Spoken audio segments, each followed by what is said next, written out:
$17 trillion. जी हां, $17 trillion. ये कीमत है हमारे पूरे डिजिटल स्टैक की।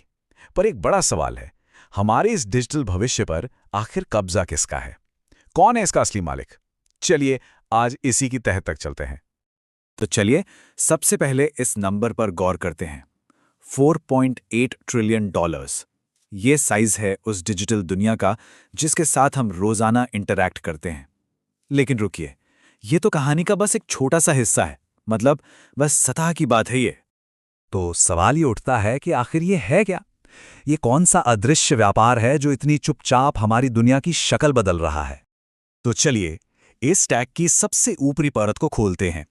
वो 4.8 ट्रिलियन डॉलर की डिजिटल दुनिया जिससे हमारा रोज का वास्ता है। अब टेक्निकली इसे कहते हैं डिजिटली डिलीवर्ड एक्सपोर्ट्स। मतलब इसे ऐसे समझिए, क्लाउड कंप्यूटिंग, स्ट्रीमिंग सब्सक्रिप्शन या ऑनलाइन एड्स। ये वो सर्विसेज हैं जो बिना किसी जहाज या प्लेन के बस इंटरनेट के जरिए एक देश से दूसरे देश पहुंच जाती हैं। और ये आंकड़ा सच में चौंकाने वाला है। ये कोई छोटी मोटी बात नहीं है।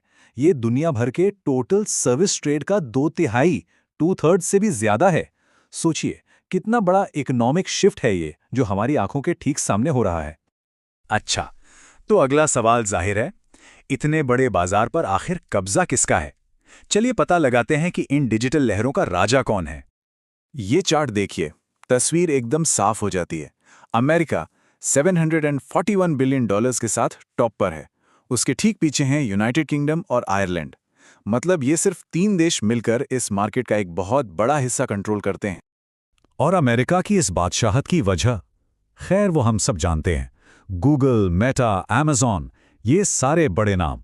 अकेला अमेरिका पूरी दुनिया के डिजिटल एक्सपोर्ट्स का 15% हिस्सा कंट्रोल करता है।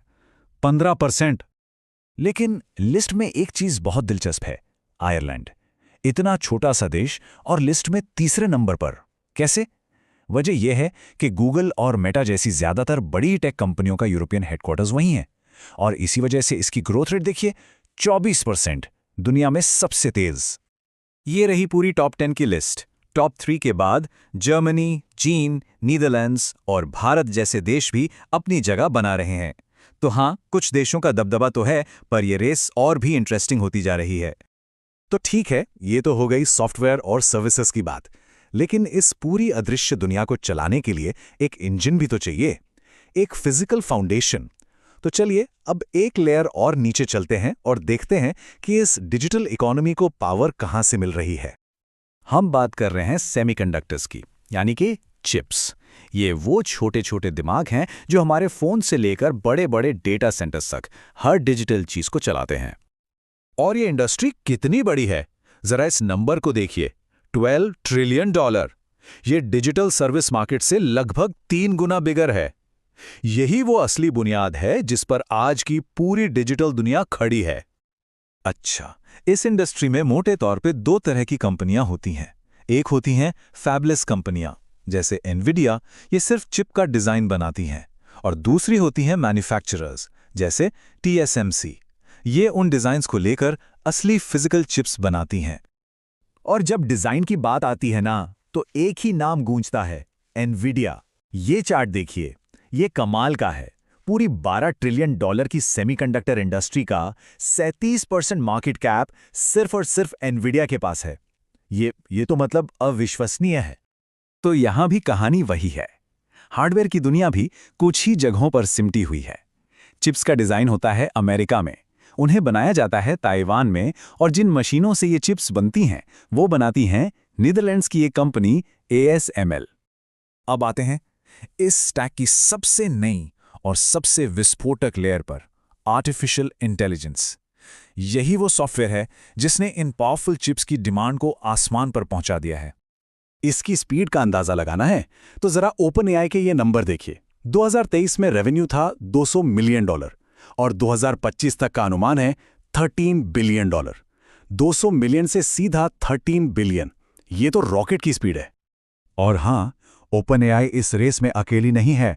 एंथ्रोपिक भी $7 बिलियन के रेवेन्यू के साथ पीछे पीछे आ रही है। इससे पता चलता है कि AI से पैसा बनाने की होड़ कितनी ज्यादा तेज हो चुकी है। तो जब हम इन सारी लेयर्स को एक साथ रखते हैं सर्विसेज, हार्डवेयर्स और एआई, तो एक पैटर्न बिल्कुल साफ नजर आता है। चलिए अब इन सब डॉट्स को कनेक्ट करते हैं। पहली लेयर, डिजिटल सर्विसेज। कंट्रोल किसके हाथ में?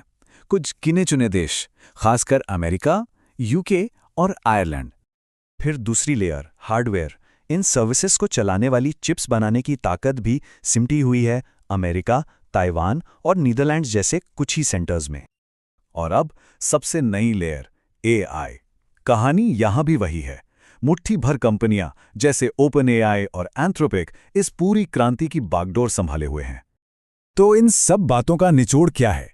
ये जो $17 ट्रिलियन का डिजिटल स्टैक है, हमारी सर्विसेज, हमारा हार्डवेयर, हमारा एआई, सब कुछ ही देशों और कंपनियों के हाथों में सिमटता जा रहा है। तो अब हम वापस अपने पहले सवाल पर आते हैं। अगर हमारी पूरी दुनिया इसी डिजिटल स्टैक पर चल रही है, तो इसका मतलब क्या है कि इसकी चाबी, इसका ब्लूप्रिंट बस कुछ ही लोगों के हाथों में है?